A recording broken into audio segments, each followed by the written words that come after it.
இவன் தான் வீட்டோட கடைசி பையன். ரொம்ப அறிவாளி. ஐஏஎஸ் ஆகணுன்ற ஆசையில படிச்சுக்கிட்டு இருக்கான். ஐஏஎஸ் ஆகுறான்னு சொல்லிட்டு தூங்கிட்டு இருக்கானேன்னு பார்க்காதீங்க. தூக்கம் முக்கியம் இல்ல, அதான் பையன் தூங்கிட்டு இருக்கான், வேற ஒன்றும் இல்லை. இன்னும் ஒரு பியூட்டிஃபுல் மார்னிங். ஃபைனலா 1 வீக் கழிச்சு அகாடமி போறேன். புக்ஸ் எடுத்து ஒண்ணுமே படிக்கவே இல்லை. என்ன பண்ண போறேனோ. அண்ணனோட மேரேஜ்னால இந்த 1 வீக் கிளாஸஸ் வேற மிஸ் ஆயிடுச்சு. சரி, இன்னைக்கு போய் கிளாஸஸ் கண்டினியூ பண்ணுவோம். அர்ஜுன், குட் மார்னிங்மா. குட் மார்னிங் டா. யப்பா இப்பயாவது எந்திரிச்சியே. சீக்கிரம் போய் குளிச்சிட்டு கிளம்பு. எங்க கிளம்பணும்? எங்க கிளம்பணுமா? உன் அண்ணன் ஆபீஸ்க்கு தான்டா. என்னது, அண்ணன் ஆபீஸ்க்கு நான் போகணுமா? நான் ஏன் அண்ணனோட ஆபீஸ் போகணும்? நான் இன்னைக்கு அகாடமி கிளம்ப போறேன். அகாடமிக்கு போயே கிட்டத்தட்ட 1 வாரம் ஆயிடுச்சு. அண்ணன் மேரேஜ்னால போக முடியல. இன்னைக்கு போய் ஆபீஸ் போக சொல்றீங்க? எனக்கு எவ்வளவு கிளாஸஸ் தெரியுமா மிஸ் ஆகுது. நான் அங்க போறேன். டேய், அகாடமிக்கு அப்புறமேட்டு போய்க்கலாம். உன் அண்ணன் அத்தை வீட்ல இருந்து இன்னைக்கு வரான். இங்க வந்ததுக்கு அப்புறம் நம்ம சொந்தக்காரங்க வீட்டுக்கு விருந்துக்கலாம் போகணும். அதனால அவனால இப்ப ஆபீஸ்க்கு போக முடியாது. பெரிய அண்ணனால எப்படிடா தனியா எல்லாத்தையும் சமாளிக்க முடியும்? நீ போய் கூட ஹெல்ப் பண்ணாதானே முடியும். ஒழுங்கா எந்திரிச்சு கிளம்பு. புரிஞ்சுக்க மாட்டீங்களா? நான் கிளாஸ் போகணுமா? அதெல்லாம் இன்னும் 2 நாள் கழிச்சு போய்க்கலாம். இப்ப போய் ஆபீஸ்க்கு கிளம்பு. இந்த அம்மா ஏன் இப்படி பண்றாங்க? என்னோட கெரியர் பத்தி மட்டும் யாருமே எதுவுமே புரிஞ்சுக்க மாட்டேங்கிறாங்க. என்னமோ வெட்டியா அகாடமி போயிட்டு வர மாதிரி நினைச்சுக்கிறாங்கப்பா. இதெல்லாம் என் தலை எழுத்து. சரி, கிளம்புறேன். என்ன பாக்குறீங்க? ஆமா, இவன் ஐஏஎஸ் படிக்கிறான்னு தான் பேரு. ஆனா வீட்டுல யாருமே இவனை மதிக்கவே மாட்டாங்க. ஏன்னா 24 வயசு ஆகுது. இன்னும் வேலைக்கு போய் சம்பாதிக்காம கவர்மெண்ட் எக்ஸாம் எழுதுறேன், பாஸ் ஆகுறேன்னு ஒரு கொள்கையோட இருந்தா யாரு தான் மதிப்பா? அதே நிலைமை தான் இவனுக்கும். ஒரே ஆளா வீட்டுல எல்லா வேலையும் நானே செய்ய வேண்டியதா இருக்கு. இந்த வீடு கல்யாணம் பண்ணிட்டு வந்தது என் தலை எழுத்து. அண்ணி, வா அனிதா. நல்ல வேலை நீயாவது வந்தியே. வந்து எனக்கு கொஞ்சம் ஹெல்ப் பண்ணுமா? அப்புறம் இவதான் அனிதா. 3 அண்ணனுங்களுக்கு கிடைச்ச ஒரே குட்டி தங்கச்சி. வீட்டுக்கு இவ தான் லாஸ்ட். அது மட்டும் இல்லாம பொண்ணு. ஸோ ரொம்ப செல்லமா வளர்த்துட்டாங்க. செல்லம் நான் செல்லம். இவ வைக்கிறது தான் வீட்டில் சட்டமே. அந்த அளவுக்கு செல்லம். பொண்ணுங்கண்ணா எப்பயுமே கொஞ்சம் லைட்டா அப்படிதானே? அதுவும் கடைசி பொண்ணுங்கண்ணா சொல்லவா வேணும். அனிதா, இன்னைக்கு உன் அண்ணனும் அண்ணியும் வீட்டுக்கு வராங்களாம். அவங்களுக்கு அத்தை நிறைய சாப்பாடு செய்ய சொல்லியிருக்காங்க. என்னால தனியால எல்லாத்தையும் செய்ய முடியாது. கொஞ்சம் கட் பண்ற வேலையை மட்டும் நீ பார்த்து எனக்கு செஞ்சு தரியா? உங்களுக்கு எல்லா வேலையும் பார்த்து கொடுத்தா நான் இப்ப காலேஜ் போறது. காலேஜா? இன்னைக்கு எல்லாரும் லீவ் போடல சொல்லிட்டு இருந்தாங்க அத்தை.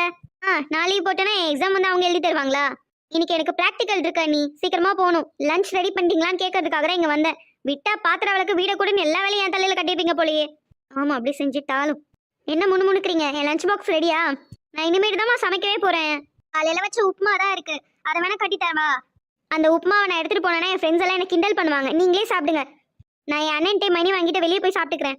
உன் அண்ணன் ஆஃபீஸ் கிளம்பிட்டாருமா? என்ன ஆஃபீஸ் போயிட்டாரா அவரை? இப்ப என்ன யார் கொண்டே காலேஜ்ல விடுவா? எப்பயுமே அவர் தானே விடுவாரு. என்ன அவர் என்கிட்ட எதுவுமே சொல்லாமே போயிட்டாரு? இப்பதான் கல்யாணம் முடிச்சனால சஞ்சய் லீவ்ல இருக்காங்க. அதனாலதான் அவருக்கு நிறைய வேலை இருக்கு. அதனால சீக்கிரமாவே கிளம்பிட்டாருமா. உன்னை வந்து ஒரு ரூம்ல பார்த்தேன். நீ அப்பதான் கிளம்பிட்டு இருந்த. அதனால அவர் கிளம்பிட்டாரு. என்னமோ போங்க. இந்த வீட்டுல யாருமே என் சொல்லு பேச்சே கேட்க மாட்டேங்கிறீங்க. நீ ஒன்னும் கவலைப்படாத. நம்ம டிரைவர் அங்கிள் இருக்கார்ல மணி, அவர் இன்னைக்கு பசங்களை விடுறதுக்கு போல. என் வீட்டுக்காரே பசங்களை விட்டுறேன்னு சொன்னாரு. அவர் வெளியே தான் இருப்பார். நீ வேணா இன்னைக்கு அவரோட போயிரு. சரி, மத்தியானம் என் ஃப்ரெண்ட்ஸோட ஹோட்டல்ல போய் தான் சாப்பிடுவேன். ஒரு 500 இருந்தா கொடுங்க. ஆன்லைனோட பர்ஸ் இருக்குமா, அங்க போய் எடுத்துக்கோ. ஓகே.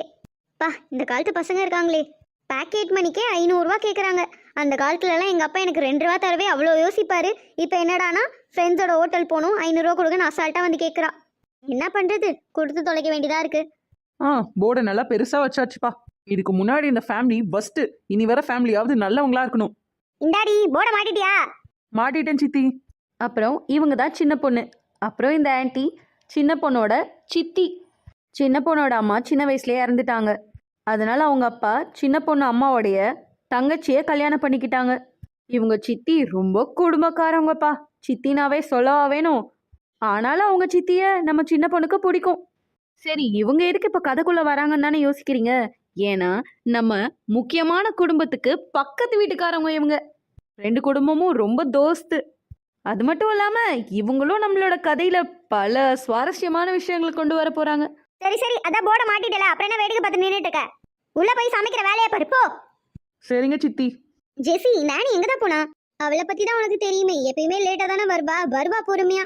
இவங்க 2 பேர் தான் நம்ம அனிதாவோட ரொம்ப close friends, Jessica and Stella. மச்சான், மூவி வேற போட்டிருப்பாங்க. இப்ப எங்க போனானே தெரியலையே. பேசாம அவளை விட்டுட்டு போயிடலாமா? அவளை விட்டுட்டு போனோம், நம்மளை கொன்னுடுவாவ. Just wait for 10 more minutes, okay? Okay மச்சி. கைஸ், ஹனி ரொம்ப சீக்கிரமா வந்துட்டு போல. சாரி கைஸ், எங்க அண்ணினால தான். அவங்க கிட்ட காசு வாங்கிட்டு வரதுக்குள்ள போதும் ஆயிடுச்சு. சாரி லேட் பண்ணிட்டேன். சரி போலாமா மூவிக்கு?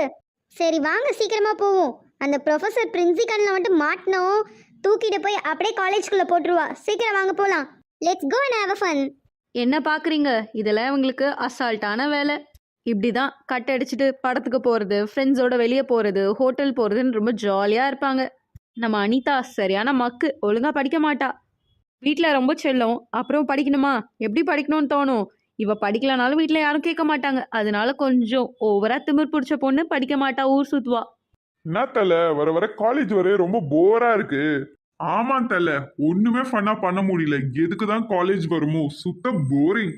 இதுக்கு தான் என்னோட டேட் கிட்ட அப்பயே சொன்னேன், நான் அமெரிக்கால படிக்கிறேன்னு. எங்க என் டேட் கேட்டாரு, இந்தியால தான் நீ படிக்கணும்னு கொண்டு வந்து இந்த காலேஜ்ல சேர்த்து விட்டாரு. இங்க பார்த்தா சுத்த போரிங்கா இருக்கு.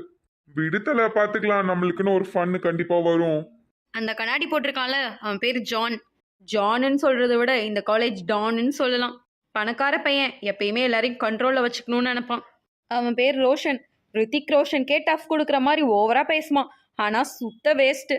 எக்ஸ்கியூஸ் மீ தல, யார் தலைவன்? செம்ம ஸ்மார்ட்டா இருக்கான்.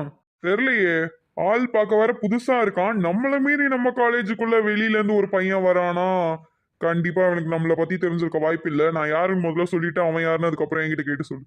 சரி தல, யார் நீ, என்ன வேணும்? Second year computer science class room எங்க இருக்கு? தல என்ன தல, நம்ம கிளாஸ் எங்க இருக்கு நம்மகிட்டே வந்து கேக்குறான். டேய் பதராதுரா, இருறா, முதல்ல அவன் டீட்டெயில் நான் கேட்போம். யார் நீ? இதுக்கு முன்னாடி உன்னை இந்த காலேஜ்ல பார்த்ததே இல்லையே. ப்ரோ, இதுக்கு முன்னாடி நான் மதுரையில் டிப்ளமோ படித்தேன். ஸோ நான் டிப்ளமோ முடிச்சிட்டேன். அதனால லேட்டர் என்ட்ரியா இப்போ செகண்ட் இயர் இங்கே வந்து கம்ப்யூட்டர் சயின்ஸ் இன்ஜினியரிங் படிக்கிறதுக்காக வந்திருக்கேன். தல, ஆடு வசமா மாட்டிக்கிச்சு தல. என்ன வச்சு செஞ்சிருவோமா? டேய் இருடா, பொறுமையா வச்சு செய்வோம். இப்பயே நம்ம யாரு, நம்ம கெத்து என்னன்னு காட்டிட்டோம்னு ஏன் பையன் பயந்துட்டு அப்படியே வெளியே ஓடிடுவான். இவனெல்லாம் வச்சு வச்சு செய்யலாம். இனிமே நம்மளுக்கு என்டர்டைன்மெண்ட்டுக்கு பஞ்சமே இல்லை. ஆமா, நீங்க யாரு? ஏய், என் தலையே பார்த்து யாருன்னு கேக்குறியா? நான் தான் முன்னாடியே சொன்னேனே, இந்த காலேஜுக்கு புதுசுன்னு, எனக்கு யாரை பத்தியும் தெரியாது. அதனால தான் நீங்க யாருன்னு கேட்டேன். பாத்தியா தல, உன்கிட்டே வந்து நீ யாருன்னு கேட்குறான். அவனுக்கு எவ்வளவு திமிர் இருக்கும். உர்ரா பார்த்துப்போம். தம்பி, நான் யாருன்னு என்கிட்ட கேட்கறத விட இந்த காலேஜ்ல இருக்க வேற யார்கிட்டயாவது கேளு, அப்ப நான் யாருன்னு சொல்லுவாங்க. சரியான பைத்தியமா இருப்பானுங்க போலயே. இவனுங்க கிட்ட கேட்டதுக்கு வேற யாருக்கிட்டயாவது கேட்டிருக்கலாம். Okay brother. ஏய், நம்ம தலை தான் இந்த காலேஜோட டானு. இந்த காலேஜோட டீனும் நம்ம தலையோட அப்பாவும் தோஸ்து. அதனால இனிமேட்டு எங்க நம்ம தலைய பார்த்தாலும் நீ வணக்கம் வைக்கணும், புரிஞ்சுதா? வணக்கம் வைக்கணுமா? ஏன் இவர் அரசியல் நிக்கிறாரா? ஏய் தலை, நீ டென்ஷன் ஆகாத தலை, நான் பாத்துக்கிறேன் தலை, விடுத்தல வேணாம் சப்ப பைய. டேய், ஓவரா பேசினா அவ்வளவுதான்டா. என் தலைக்கு மட்டும் கோவம் வந்தது, இந்த ஸ்கூல் கேம்பஸ்குள்ளே உன்னால கால் வைக்க முடியாது. தம்பி, ஃபார் யோர் கைண்ட் இன்ஃபர்மேஷன், இது ஸ்கூல் இல்ல காலேஜ். ஏய், என்னைய கலாய்க்கிறியா? என்ன திமிர் இருக்கும்? டேய், அவனை விடுறா போட்டோம். நீ பேசின பேச்சுக்கு இன்னைக்கு ஏதாவது உன்னை பண்ணியிருப்பேன். என் தலை சொன்ன ஒரே காரணத்துக்காக உன்னை சும்மா விடுறேன், போடா. Useless fellows. நம்ம கதையோட முக்கியமான கேரக்டர் ரோஹித். ரொம்ப நல்ல பையன், ரொம்ப நல்லா படிப்பான். அப்பா அம்மா யாரும் இல்லை. சின்ன வயசுலேருந்து நிறைய கஷ்டத்தை பார்த்த இவன் ஒரு நல்ல இன்ஜினியரிங் காலேஜில் சேர்ந்து நல்லா படித்து ஒரு பெரிய ஐடி கம்பெனியில் ஒர்க் பண்ணணுன்றது தான் இவனோட பெரிய ஆசை. வெயிட் பண்ணி பார்ப்போம், நம்ம ரோஹித் பெரிய கம்பெனியில் ஒர்க் பண்ணுறானா இல்லை என்ன ஆகுறான் அப்படின்னு சொல்லி. ஆக மொத்தம் இவங்க எல்லாருக்கும் நடுவில் ஒரு இன்டர்லிங்க் இருக்குது. அது என்னென்னு அப்கமிங் வீடியோஸில் பார்ப்போம். அதுக்கு முன்னாடி சப்ஸ்கிரைப். பை.